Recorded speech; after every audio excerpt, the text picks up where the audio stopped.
السلام علیکم گائز، میں عدنان رؤف اپنے چینل پاکستان ٹریولنگ پیشن کے ساتھ حاضر ہوں۔ ایک بات ہے جو کافی دنوں سے مجھے پریشان کر رہی ہے اور میں اس کا اظہار کرتے ہوئے سوچ رہا تھا کہ یہ اتنا سینسیٹیو ٹاپک ہوا ہوا آج کل کہ اگر میں اس کے اوپر بات کروں تو پتہ نہیں کیا رزلٹ آئے۔ پھر میں نے فیصلہ کیا کہ اس پر بات کر لی جائے۔ ہو سکتا ہے کہ میری بات کرنے سے بہت سارے لوگوں کے خیالات میں کچھ بدلاؤ آ جائے۔ اس وقت پاکستانی عوام اور پاکستانی فوج کو آپس میں بدظن کیا جا رہا ہے، بدگمانی پیدا کی جا رہی ہے۔ جو ہمارے یہاں کے سادہ لوگ ہیں، میں ان کو بتاتا چلوں کہ اس وقت دنیا میں ایٹم بم سے بھی زیادہ افیکٹو ایک ٹیکنالوجی ہے، اس کا نام ہے سوشل میڈیا۔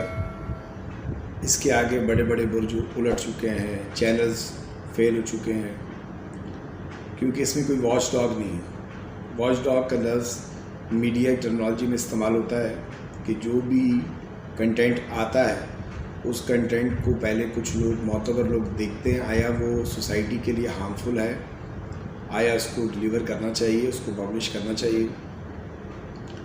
اس وقت ہر آدمی کے ہاتھ میں موبائل ہے اور بیرونی طاقتیں اس کا فائدہ اٹھا رہی ہیں۔ لٹریٹ الٹریٹ پیپل، ہر آدمی اپنے خیالات کا اظہار کر رہا ہے۔ تو سوشل میڈیا کا جو ایٹم بم ہے وہ پاکستان میں اس وقت اس کا اٹیک ہو چکا ہے۔ آپ کا ملک بہت خطرناک حالت میں اس وقت چل رہا ہے۔ ملکی حالات چاہے معیشت کے طور پہ آپ دیکھ لیں، آپ کے ابتر ہو گئے ہیں۔ سیاسی حالات آپ کے پچھلے 70 سالوں سے آپ کے سامنے ہیں۔ 3 سال کا دور ہمارا ابھی گزرا، 3-3.5 سال کا عمران خان صاحب کا دور گزرا۔ ان کے لانگ ٹرم فیصلے تھے اور لوگ اس وقت اس پوزیشن میں تھے کہ انہیں شارٹ ٹرم کوئی ریلیف ملتا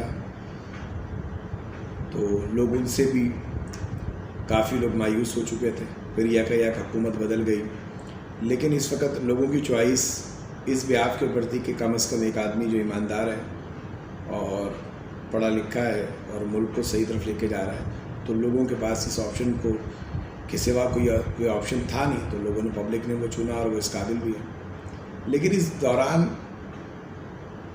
ایک مارکیٹ کے اندر، اس سوسائٹی کے اندر ایک ٹرینڈ چلایا گیا، ایک کمپین چلائی گئی اینٹی فورس کے حوالے سے۔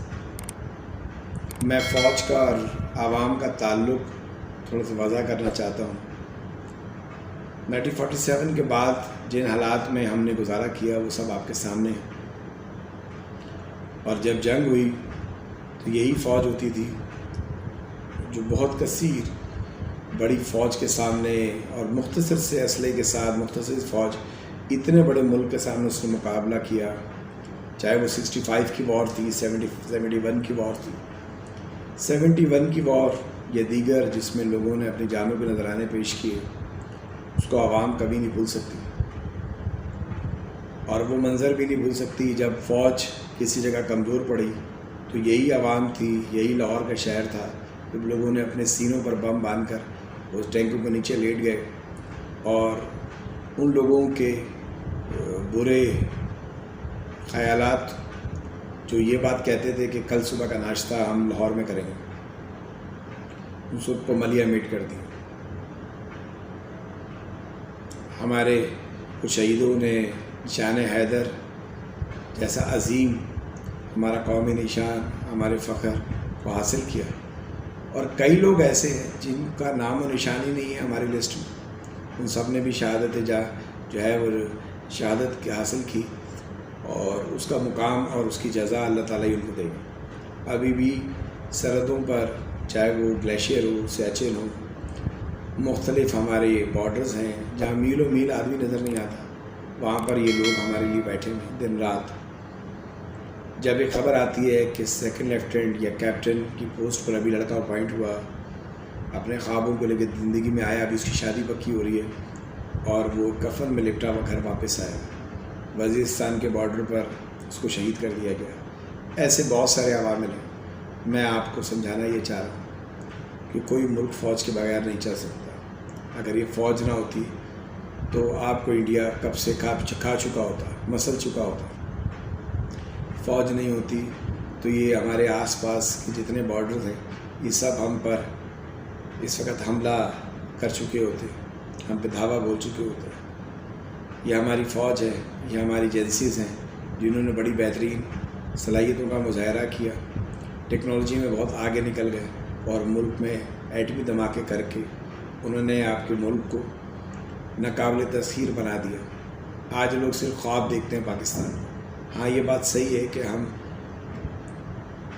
جنگ لڑنے کی لانگ ٹرم میں پوزیشن نہیں، لیکن ہر انسان کو یہ پتہ ہے کہ جب وہ سٹارٹ کرے گا تو اور ہم اپنے اینڈ سے شروع کریں گے۔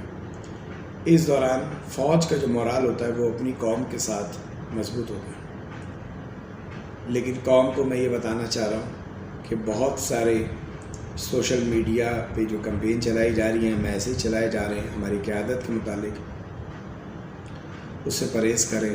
بہت ساری چیزیں ٹریس ہوئی ہیں، ادارے کام کر رہے ہیں، اور اگر کسی انفرادی شخصیت سے یا دوسروں سے جس کے خلاف آپ کو نفرت آپ کے دل میں پیدا کی جا رہی ہے تو ایک بات ذہن میں رکھ لیں کہ سب سے پہلے فوج میں کوشش کی جاتی تھی سپہ سالار کو شہید کیا جائے، سپہ سالار کو مار دیا جائے، کیونکہ فوج کا مورال سپہ سالار کے ساتھ ہوتا ہے۔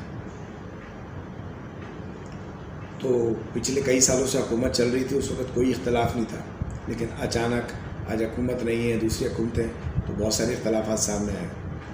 تو میں صرف آپ سے یہ کہہ رہا ہوں کہ شخصیت پرستی کے پیچھے چل کر صرف اور صرف ہم نقصان اٹھائیں گے۔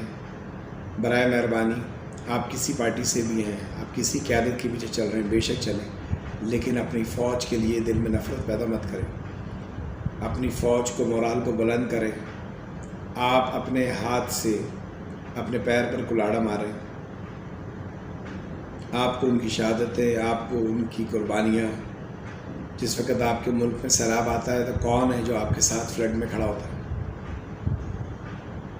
جس وقت آپ کے اوپر کوئی آفات آ جاتی ہے، ڈیزاسٹر مینجمنٹ سے فیل ہو جاتی ہیں، وہاں آپ فوج کو طلب کرتے ہیں۔ پاک فوج کو دیکھتے ساتھ لوگ شکر الحمدللہ پڑھتے ہیں کہ فوج آ گئی، ہمیں مدد ہو جائے گی۔ جب ملک کی شہر کے حالات خراب ہو جاتے ہیں تو آخری حربہ ہمارا فوج کا ہی ہوتا ہے، اور ہم اپنی مضبوط دیوار گرانے پر خود تلے ہوئے۔ اور خدا نخواستہ کوئی دن ایسا آیا کہ جب عوام اور فوج آمنے سامنے کھڑے ہوئے تو اس میں نقصان ہم دونوں کا ہی ہے، اور فائدہ صرف ان قوتوں کا ہے، بیرونی قوتوں کا، جو پاکستان کو ختم کرنا چاہتے ہیں۔ پاکستان کلمے کے لیے بنا، کلمے کے اوپر بنا، اور اس ملک کو اللہ تعالیٰ کی خاص مدد حاصل ہے، جو رفعی اہمیت حاصل ہے۔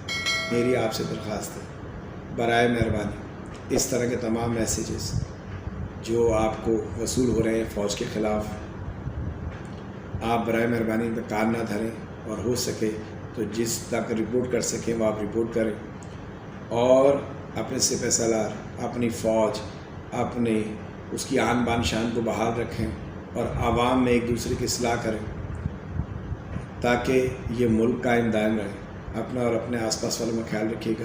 اللہ حافظ۔